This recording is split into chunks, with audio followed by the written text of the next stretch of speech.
제가 아는 목사님 간증을 한번 들어본 적이 있습니다. 그 목사님의 어머니께서 전도를 받고 교회를 나갔는데 첫날 은혜를 받은 거예요. 그래서 예수님을 믿고 영접하고 그때부터 하루도 빠짐없이 새벽 기도를 나갑니다. 새벽 기도, 철야 기도, 또 옛날에는 산에서 기도한 산기도도 있었어요. 산기도. 기도로 사시는 거예요. 그렇게 늘 기도하는 어머니가 어느 날 보니까 옆집에 기도 안 하는 집사님 집에 가서 돈을 빌려오는 거예요. 자기 중학교 학비였어요. 이해가 안 간 거예요. 우리 엄마는 늘 기도로 사시는 분이고 그 집사님은 기도하는 꼴을 본 적이 없는데 진짜 하나님이 살아계신다면 어떻게 늘 기도하는 어머니가 늘 기도 안 하는 집사님한테 가서 돈을 빌려오게 하시나 고민이 됐어요. 중2 때 이분이 몸이 아파서 학교를 그만두게 됩니다. 엄마한테 물었어요. 왜 그렇게 기도하세요? 그 엄마가 얘기하는 거예요. 다 너를 위해서 그렇게 하지. 또 생각이 든 거예요. 그렇게 늘 기도받는 자기는 몸이 아파서 학교를 그만두게 되는데 기도 안 하는 교인들의 자녀들은 쌩쌩하게 건강하게 학교를 잘 다니거든요. 기도가 믿어지지가 않은 거죠. 그렇지만 엄마는 기도하는 걸 그치지 않은 거예요. 그런데 어느 날 갑자기 어머니가 기도하러 안 가시는 거예요. 물었어요. 어머니 왜 기도하러 안 가세요? 그랬더니 나 이제 집에서 기도하려고 그래. 그리고 힘없이 방으로 들어가시더니 대성통곡을 하면서 기도를 하시더라는 거예요. 가만히 기도 소리를 들어보니까 하나님, 저 더 이상 교회 가서 기도 안 할랍니다. 사람들이 아무개 집사 기도해봐야 별 것 없다고 합니다. 제가 봐도 그렇습니다. 하나님 누가 저를 보고 기도하고 싶겠습니까? 남 부끄러워서 기도 못하겠습니다. 기도해도 되는 일이 하나도 없었던 거예요. 사람들이 쑥덕이는 말을 들은 거죠. 저분은 뭐 낮에도 기도한다 밤에도 기도한다 그러더니 응답받은 게 하나도 없어. 그 일주일쯤 지났는데 어머니가 다시 교회를 나가더래요. 그러면서 집에선 기도가 안 돼서 평생을 이 어머니는 기도하면서 응답을 자기가 볼 때 받은 것이 거의 없대요. 이걸로 끝인가 하는 거예요. 평생 사시다가 그렇게 돌아가셨는데 하나님은 우리를 어떻게 대하시며 우리에게 뭘 기대하시는가? 오늘 이 본문이 우리에게 들려주는 말씀이에요. 하나님은 우리를 어떻게 대하시는가? 이게 첫 번째 비유고요. 우리가 읽은 것 중에. 두 번째, 세 번째 비유가 하나님은 우리에게 뭘 기대하시고 계신가? 오래전에 제가 이 말씀 본문을 가지고 한번 설교한 적이 있습니다. 마태복음 13장 24절 말씀부터 볼까요? 첫 번째 비유부터 보시죠. 13장 24절 말씀을 같이 한번 읽어보실까요? 시작. 예수께서 그들 앞에 또 비유를 들어 이르시되 천국은 좋은 씨를 제 밭에 뿌린 사람과 같으니 좋은 씨를 밭에 뿌렸어요. 그랬더니 25절이죠. 사람들이 잘 때 원수가 와서 가라지를 더 뿌리고 갑니다. 그 싹이 날 때 보니까 싹이 나고 결실할 때 보니까 가라지도 보이거든요. 주인이 가라지가 있네. 종들이 와서 얘기하는 거죠. 저거 뽑아버릴까요? 이런 배경을 가지고 있습니다. 유대인들은 명예를 중요시 여겨요. 그래서 내가 만약에 옷을 수선하는 사람이다. 그럼 옷 수선하는 사람의 명예가 뭐냐 하면 이 단추가 떨어지면 안 되는 거예요. 내가 만약에 가구를 만드는 사람이다. 가구를 만드는 사람의 명예는 가구결에 가시가 나오면 안 되는 거예요. 농사를 짓는 사람이다. 농사를 짓는 사람의 명예는 그 밭에 가라지가 있으면 안 되는 거예요. 그러니까 원수가 와서 가라지를 뿌려놨다는 것은 이 사람의 명예를 흐트러뜨리려고 하는 거예요. 불명예스럽게 만들려고 가라지를 뿌려놓은 거죠. 그랬더니 주인이 뭐라고 하냐면 빨리 뽑아서 내 명예를 지켜라. 그렇게 하질 않습니다. 거기 28절 말씀에 원수가 와서 그렇게 했구나. 이걸 뽑을까요? 그러자 29절인데 또 같이 한번 읽어볼까요? 시작. 주인이 이르되 가만두라. 가라지를 뽑다가 곡식까지 뽑을까 염려하노라. 그러면서 추수 때까지 다 그냥 두라는 거죠. 여러분 이런 말씀이에요. 37절에서 이 말씀이 해석이 되어지는데 37절 말씀부터 또 보실까요? 이제 예수님께서 이 비유를 설명해 주시는 거예요. 37절에 대답하여 이르시되 좋은 씨를 뿌리는 분은 누구래요? 인자. 예수님은 자신을 인자로 표현했어요. 그래서 예수님이 하나님의 아들이시다 이런 고백으로 에스겔서에 있는 내용을 따라서 인자라고 표현했고, 밭은 뭐라고 돼 있어요? 38절 세상. 밭이 교회가 아니에요. 밭은 교회다 그러면 교회는 가라지도 있고 알곡도 있네, 이렇지가 않습니다. 밭은 세상이다 이렇게 말씀하고 있고, 좋은 씨는 천국의 아들들이고 우리를 보고 천국의 아들들이다. 가라지는 악한 자의 아들들이고 가라지를 뿌린 원수는 마귀고 추수 때는 세상 끝이고 추수꾼은 천사들이고, 그리고 41절에 그 가라지가 어떤 사람들이냐면 넘어지는 것과 불법을 행하는 자들이다 이렇게 되어 있어요. 한번 저 앞에 스크린을 보시면 이렇게 되어 있습니다. 좋은 씨를 뿌리는 분, 이분은 예수님이세요. 밭은 세상이고 좋은 씨는 천국의 아들들, 성도들을 말합니다. 가라지는 악한 자의 아들들, 불신자를 말씀드릴 수 있고, 가라지를 뿌리는 자는 마귀고, 그러니까 불명예로 이끌어가려고 하는 것이 마귀라는 거죠. 추수 때는 세상 끝이며 추수꾼은 천사다 이렇게 성경이 말씀하고 있어요. 자, 명예로운 농부, 밭에 가라지가 없어야 돼요. 이런 밀과 가라지와 보리가 저렇게 생겼어요. 구분이 좀 어렵습니다. 밀은 좀 통통하고 그리고 보리도 조금 통통하고 가라지는 그 가운데 있는 거예요. 저 구분이 쉽지 않아요. 그러나 농사 짓는 사람들은 저거 금방 찾아냅니다. 저도 어릴 때 농사 짓던 집에 살아서 피 뽑는다 그러거든요. 가서 피하고 벼가 있어요. 그거 한나절이면은 피살이 다 하고 오고 그 정도로 금방 알 수 있어요. 그런데 하나님은 그걸 하지 말라는 거예요. 가만두라 그러세요. 저 가라지 뽑다가 알곡 하나라도 떨어지면 안 된다는 거예요. 곡식을 지키기 위해서 명예를 포기함, 이게 첫 번째 비유예요. 하나님이 우리를 어떻게 대하시는가에 대한 문제가 여기 있어요. 하나님은 우리를 어떻게 대하시는가? 자신이 불명예를 당하신다고 할지라도 우리가 상처받고 우리가 떨어지는 것을 보실 수 없다는 거죠. 하나님은 우리를 어떻게 대하시는가? 자신의 명예보다 소중히 여기신다는 거예요. 자신의 명예보다 우리를 소중히 여기세요. 내가 좀 불명예를 당하더라도 내가 살 수 있다면 나는 기꺼이 감수하겠다. 이게 이 비유 속에 들어있어요. 여러분, 예수님의 십자가 사건이 동일해요. 신명기 21장 23절에 나무에 달린 자마다 저주를 받은 자다 이렇게 말씀하세요. 그러니까 우리가 바라보는 저 십자가는 사실은 저주의 나무예요. 그래서 저 저주의 나무에 달린 자마다 사람들이 모욕하고 침을 뱉어요. 예수님이 십자가에 달리셨을 때 사람들이 동일한 반응을 보입니다. 모욕하고 침을 뱉고 거기서 내려와 보라 그러고 조롱하지요. 여러분, 그런데 가만히 생각해 보면 그렇게 침을 뱉고 조롱하고 내려오라고 외치는 사람들의 모습을 가만히 보면 사실은 우리예요. 그렇게 주를 조롱하는 사람들이 우린 거죠. 불법을 행하는 사람들이고 가라지 같은 사람들이었고 밖에 있는 사람들이었어요. 하나님이 없는 사람들이었어요. 근데 예수님은 끝까지 참으세요. 견디세요. 내가 모욕당함으로 인하여 네가 살 수 있다면 기꺼이 받아들이겠다는 거지요.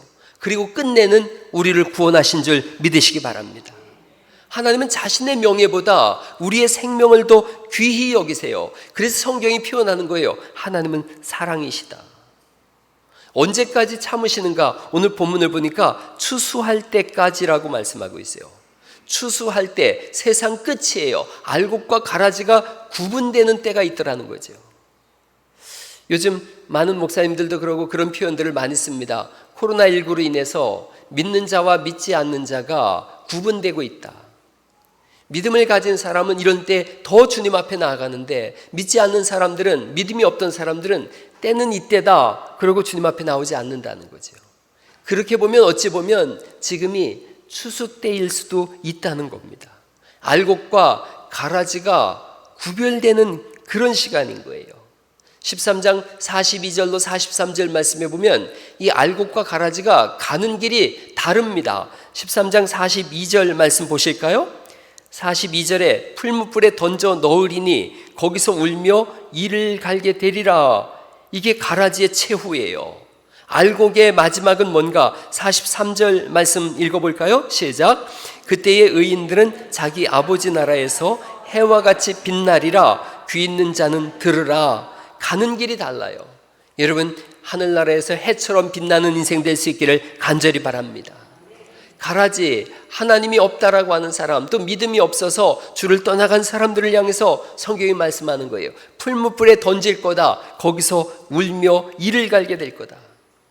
요한계시록 20장 12절 말씀에는 이 동일한 표현으로 이렇게 되어 있어요. 죽은 자들이 큰 자나 작은 자나, 큰 자라는 건 권세 있는 자들이에요. 작은 자라는 건 가난하고 없는 사람들이에요. 누구나 다 그 보좌 앞에 섰는데 하나님의 보좌 앞에 서 있는 거예요. 책들이 펴 있어요. 이건 행위의 책이에요. 그 사람이 살아온 행위를 기록한 책이에요.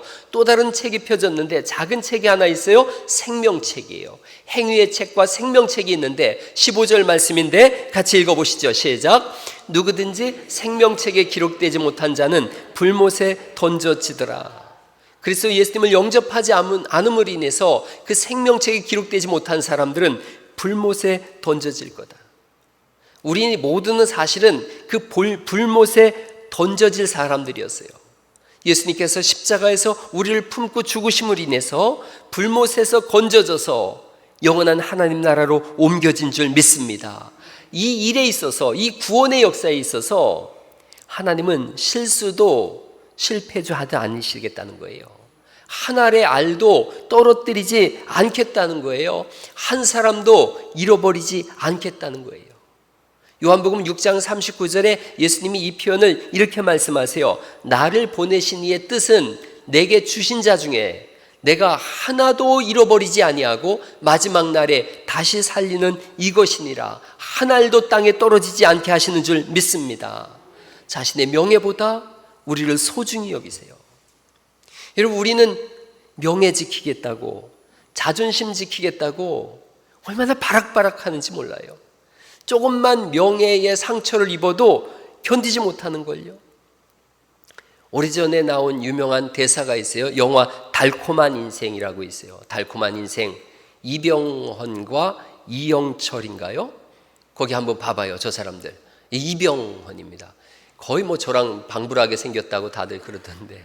그리고 또 한 사람이 있어요. 이영철. 이 사람이 한 말이에요. 넌 나에게 모욕감을 줬어. 이병헌이 이렇게 얘기를 합니다. 말해봐요. 진짜로 저 죽이려고 그랬습니까? 나 진짜로 죽이려고 그랬어요? 당신 밑에서 7년 동안 개처럼 일했는데 나 죽이려고 그랬어요? 말해봐요. 그랬더니 이영철이 한마디예요. 넌 나에게 모욕감을 줬어. 모욕감을 줬다고 사람을 죽이려고 하는 거예요.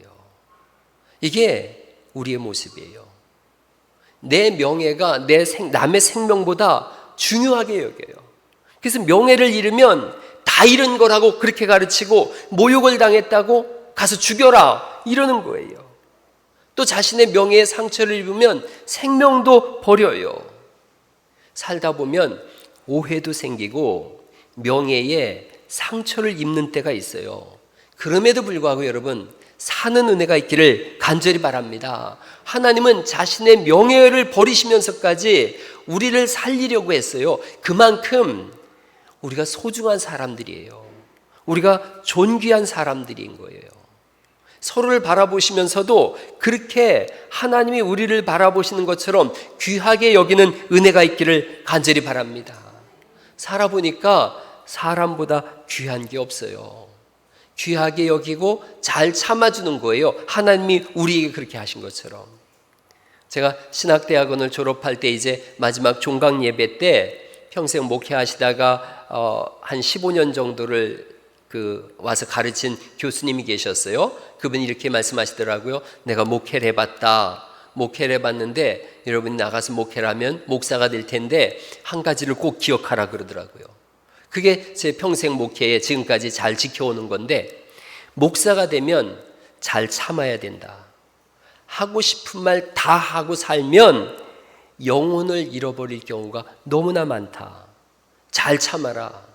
한 친구가 물었어요. 언제까지 참아야 됩니까? 그 교수님이 웃으면서 그러셨어요. 목사 똥은 뭐도 안 먹는다고요? 개도 안 먹는다고 하는 말이 괜히 생긴 게 아니다. 속이 다 타들어갈 때까지 참아라. 여러분, 이게 우리 모두에게 하는 말이에요. 하고 싶은 말 다 하고 살면 내 속은 시원하겠지만 내 속 시원하게 하겠다고 다른 사람 속 시커멓게 태우지 말라는 거예요. 그런 사람이 있어요. 막 퍼부어요. 막 퍼붓고선 돌아서면서 뭐라 그래요? 난 다 잊었어. 난 뒤끝 없어. 다른 사람만 가슴에 막 못을 대여섯 개 박아놓고는 난 뒤끝 없다고. 못된 거예요. 하나님 우리를 어떻게 여기시는지를 잘 생각하세요. 생명보다도, 우리 생명을 위해서 자신의 명예보다 소중히 여기세요. 자, 그렇게 여기는 우리를 향한 기대가 있는 거죠. 너는 그렇게 소중한 존재다. 그런 너를 향한 나의 기대가 있다. 그 기대가 32절입니다. 32절, 1절, 2절을 볼까요? 31절, 32절을 같이 한번 읽어보시죠. 시작. 또 비유를 들어 이르시되 천국은 사람이 자기 밭에 갖다 심은 겨자씨 한 알 같으니 이는 모든 씨보다 작은 것이로되 자란 후에는 풀보다 커서 나무가 되매 공중의 새들이 와서 그 가지에 깃들이느니라. 이렇게 말씀하세요. 거기 보시면 밭에 갖다 심은 겨자씨 한 알 이렇게 말씀하세요. 더 정확한 표현은 밭에 심기운 겨자씨, 능동태가 아니라 수동태예요. 저기 겨자씨가 저렇게 생겼어요. 아주 너무 미세하게 작게 생겼어요. 그런데 저걸 많이 심은 것도 아니에요. 한 알이에요, 한 알. 저 겨자씨는 군집식물이에요. 그래서 가장 흔한 들풀입니다. 자라면 저렇게 군집을 이뤄요. 1년생 풀이에요, 1년생 풀. 근데 높이가 3m 정도까지 자라는 그런 식물이에요. 풀이에요, 풀. 우리가 볼 땐 풀이에요. 이스라엘은 밭 가는 게 너무 어려운데, 돌짝인데 거기가 그 밭을 잘 개간한 다음에 저 거리에 흔한 저 겨자씨를 여러 개도 아니고 쓸모도 없는데 딱 하나를 갖다가 그 밭에다 심은 거예요. 누가 봐도 바보 같은 농부예요. 그런데 예수님은 이걸 뭐라고 표현하시냐면 이게 하나님 나라다 이렇게 표현하세요. 천국은 마치라고 하는 천국에 대한 비유니까요. 천국이 뭡니까? 그랬더니 겨자씨 하나를 밭에다 심은 농부 같다 그러는 거예요. 그게 천국이라 그래요. 겨자씨 입장에서 봐보세요. 자기는 길가에 흔하게 피어있는 그런 들풀인데 한 알을 여러 개도 아니고 딱 하나를 갖다가 좋은 밭에 심어요. 그게 우리 모습이라는 거죠. 수많은 사람들 중에 우리 한 사람 한 사람을 택하셔서 주님께서 교회에 심으셨어요.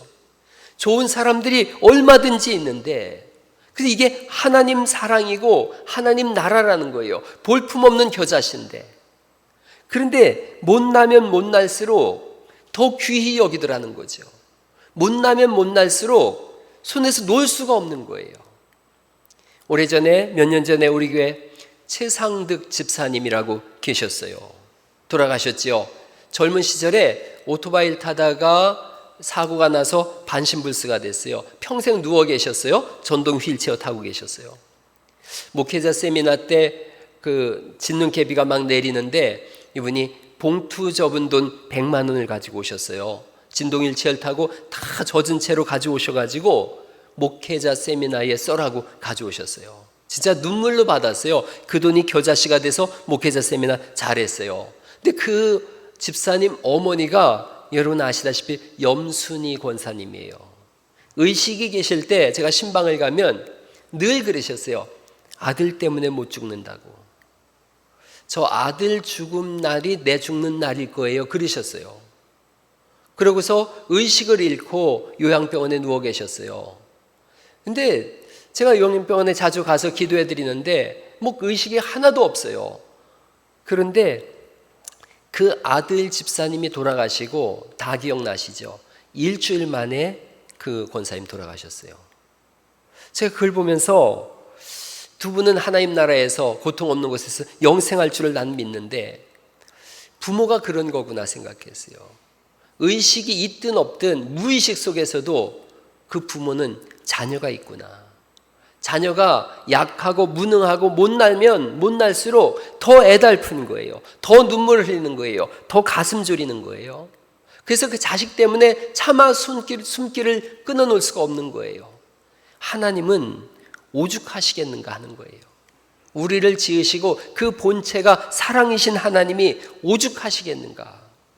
그 겨자씨 하나를 교회에 심으시는 거예요. 아브라함을 왜 택하셨는가를 보세요. 훌륭하고 대단해서가 아니에요. 75살 됐는데 자식이 없어요.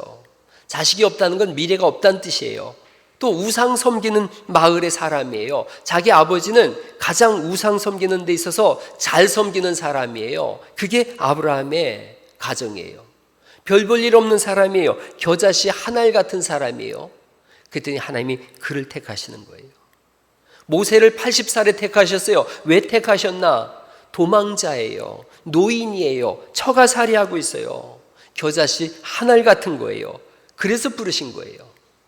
성경에 나와 있는 모든 영웅들은 다 겨자씨 한 알 같은 사람이에요. 그런데 그 하나를 밭에 심으시고 이상한 기대를 하세요. 32절 말씀을 다시 보실까요? 32절에 하나님의 기대예요. 이는 모든 씨보다 어떤 거래요?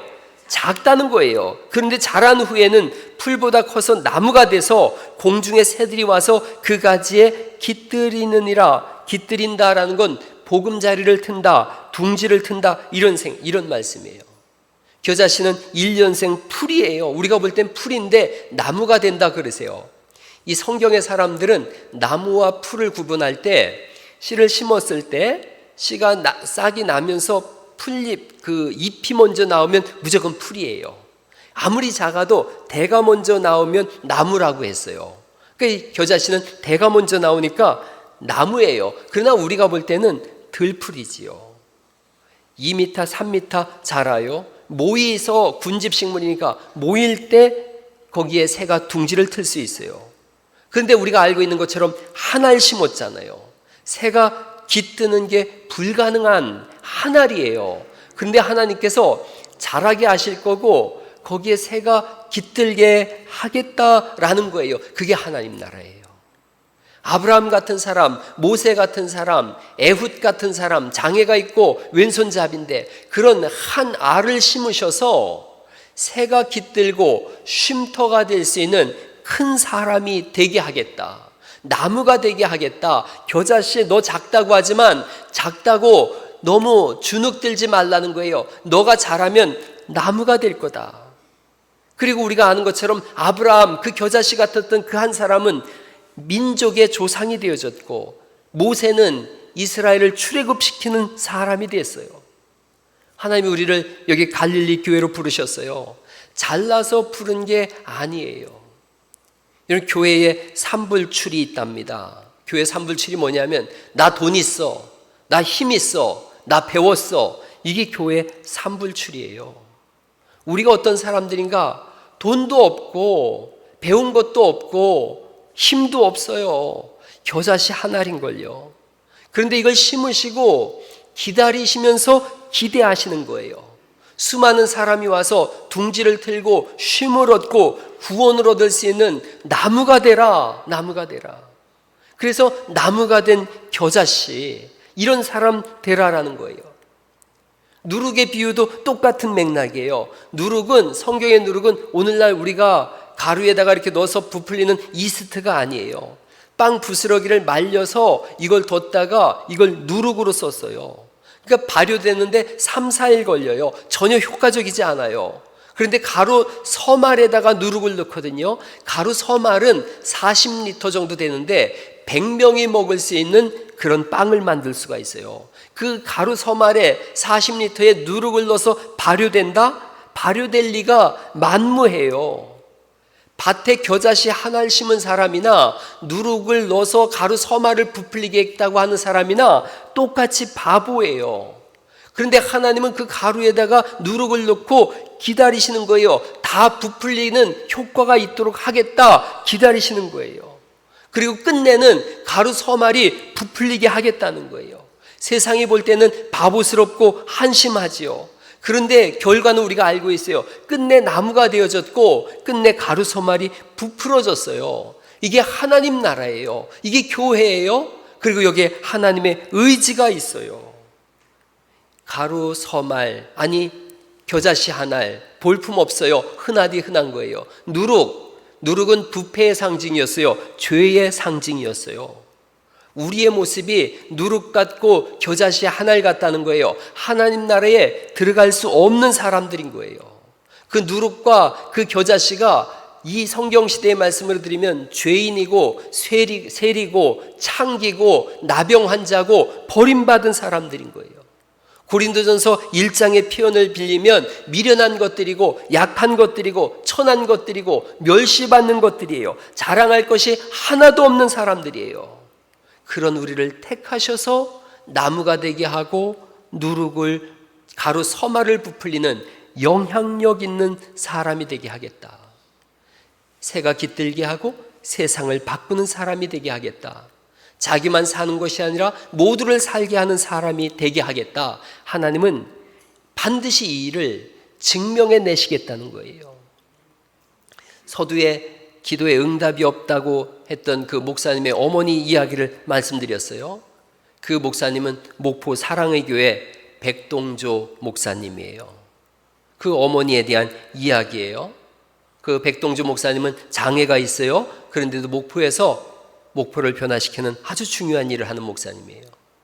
어머니의 기도가 하나도 이루어지지 않았다라고 자기는 알고 있었는데 목회를 하면서 알았대요. 어머니의 모든 기도가 자기를 통해서 다 이루어졌습니다 라고 우리 교회 오셔서 그때 간증하면서 울었어요. 전국 목회자 세미나 때 제가 청병을 했더니 그 말씀을 하시더라고요. 여러분, 우리를 향한 하나님의 사랑과 기대는 여전합니다. 멈추지 않습니다. 끝나지 않았어요. 성도님 한 분이 지지난주에 프로젝트 헌금을 하셨어요. 몸이 많이 안 좋으신 분인데 동생이 병원비 하라고 주었대요. 그런데 하나님께 드리고 싶다고 그걸 헌금하고 저한테 전화를 했어요. 너무 조금 드려 죄송해요. 신기한 일은 그 다음 주에 일어났어요. 그 다음 주에 그 권사님 사는 집에 축대가 무너지려고 그래요. 그래서 2년 전부터 계속 저한테 전화를 하는 거예요. 목사님 기도해 주세요. 시에서 저 축대를 세워줬으면 좋겠는데, 그래서 보니까 1,000만 원 정도가 든대요.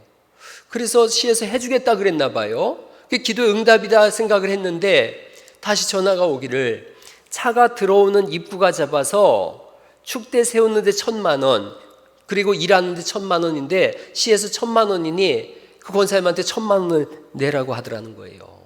2,000만 원이 든다고. 그런 걸 낼 수 있는 형편이 아닌 거예요. 저한테 전화했어요. 또 전화했어요. 그래서 또 기도했어요. 그리고 프로젝트 헌금하고 그 다음 주에 결론이 났어요. 그분들이 와서 보고 그냥 시에서 다 해드릴게요. 할렐루야. 뭐 또 이상한 생각들 하지 마시고. 여러분, 저는 돈을 낸다고 하나님이 복 주십니다라는 얘기를 태어나서 지금까지 한 번도 해본 적이 없어요. 또 누가 헌금 얼마 했다 이런 얘기 해본 적도 없어요. 그러니까 저한테 여러분도 누가 얼마 냈냐고 묻지도 마세요. 제가 이 말씀을 드리는 건 그냥 프로젝트 할 때 여러분이 한 조그만한 부분이라도 좀 동참하면 좋겠다, 여러분이 조금이라도 하면 좋겠다, 그 마음이 들어서 그래요. 처음에는 장로님들한테 저 200만 원씩 내면 우리 5명, 6명 1,000만 원 되니까 합시다 그러려고 그랬는데, 생각해보니 뭐 장로는 무슨 뭐 죄 졌나 싶기도 하고, 또 장로님들도 똑같이 가난해요. 그래서 다 동참해서 했으면 좋겠다, 누구라도 10,000원이라도 내서 했으면 좋겠다. 그래서 이거 볼 때마다 저기에 내가 몇 센치 기여했어, 이런 마음 먹었으면 좋겠다 생각한 거예요. 중요한 건 우연이든 아니면 하나님이 하셨든 하나님께 드리고자 했던 그 마음을 하나님 받으셨다, 전 그 마음이 들었어요. 그래서 우리를 향한 하나님의 기대, 그 기대는 멈추지 않는 거예요. 가슴 뛰는 이력서로 다시 써라, 이런 책이 있어요. 여러분들 저 책 한번 꼭 읽어보시면 좋겠어요. 초고식 승진 가도를 달리던 두 사람, 요한나와 볼프강이 어느 날 생각해 본 거예요. 내 인생과 일이 겉돌고 있구나. 최고의 직장을 다니다가 그만뒀어요. 그리고 1년 동안 자기들이 롤모델로 삼았던 230명을 찾아가서 일일이 인터뷰를 했어요. 그리고 그 중에 23명의 삶을 기록한 게 저 책이에요. 이 책에 너무 좋은 내용들이 많아요. 아이작 숑웨라고 하는 자선사업가는 이런 말을 했더라고요. 가난의 바다 한가운데서 일생을 돈만 좇으며 살았노라라고 말하며 죽긴 싫습니다. 내가 살아가는 이유는 세상을 긍정적으로 변화시키는 겁니다. 에린 권 간주라고 하는 책 읽는 방 도서관 운동가인데 아이들에게 더 좋은 세상을 만들어주는데 내가 도움을 줄 수 있다는 사실이 즐거워요. 바로 이 점이 세상의 돈이나 권력보다 훨씬 더 많은 영감을 줍니다. 이런 말을 썼어요. 그 중에 한 분이 안과 의사 닥터 V라고 하는 분이에요. 이분은 안과 의사예요. 전 세계적으로 5천만 명 이상이 시각의 장애를 갖고 있어요.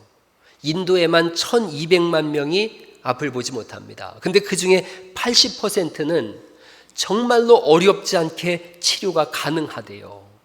치료해주면 앞을 볼 수 있다는 거예요. 닥터 V는 그들을 수술해주는 삶을 평생 살았어요. 문 앞에 그 병원에 써 있답니다. 돈 있는 분은 유료, 돈 없는 분은 무료. 1년에 2,000건 이상의 백내장 수술을 해주고 있고 70% 이상이 무료로 안과 수술을 받고 있어요. 88세가 됐는데도 아침 6시에 출근을 합니다.